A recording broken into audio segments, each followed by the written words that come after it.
tonton video ini sebelum video ini dihapus. Jadi teman-teman, saya mau kasih tahu kalian bagaimana cara media bekerja saat demo kemarin. Ini baru salah satunya ya teman-teman. Gak tahu nih nanti video akan dihapus atau enggak ya teman-teman, karena ini menyangkut media-media yang besar. Kalian bisa perhatikan setelah penjarahan dari rumah Ahmad Syaroni, ada beberapa media yang saya screenshot di atas ini, itu tiba-tiba langsung mengeluarkan berita-berita tentang kekayaan artis-artis yang diincer. Jadi kayak misalnya Uya Kuya, Eko Patrio. Gak tahu kenapa tiba-tiba mereka mengeluarkan berita-berita kayak misalnya berita yang di atas ini nih. Jadi rumah Eko Patrio itu harganya berapa, kekayaannya berapa. Bagi saya aneh ya, kok mengeluarkan berita-berita seperti ini di saat yang kurang tepat. Kalau menurut saya sih kurang tepat, karena ini kan lagi panas-panasnya teman-teman. Jadi tentu saja ini ya akan membuat masyarakat tambah marah dong. Ini lagi posisinya lagi panas nih, lagi panas. Media-media ini pada nyiram minyak gitu loh. Dan gongnya teman-teman, sebelum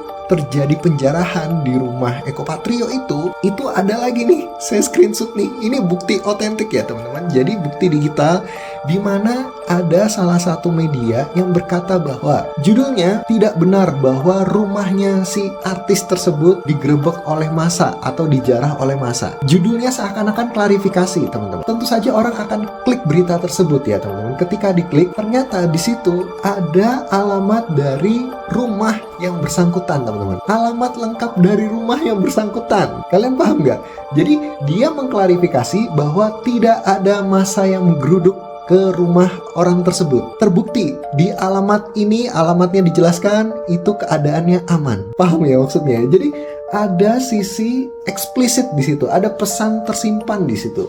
Jadi bener loh, ini nggak ada orang kesini loh kayak gitu. Jadi orang lihat berita ini, oh nggak ada yang kesini, lihat alamatnya di sini, ya tambah gas kan orang kesana.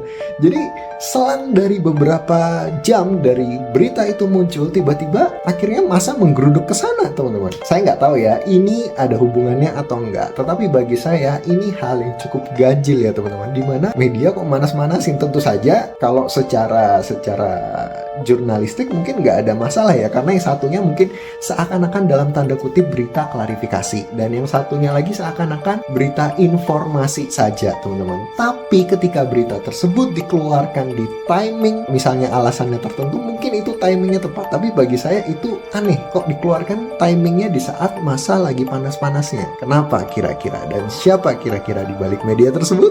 Coba kalian cari tahu.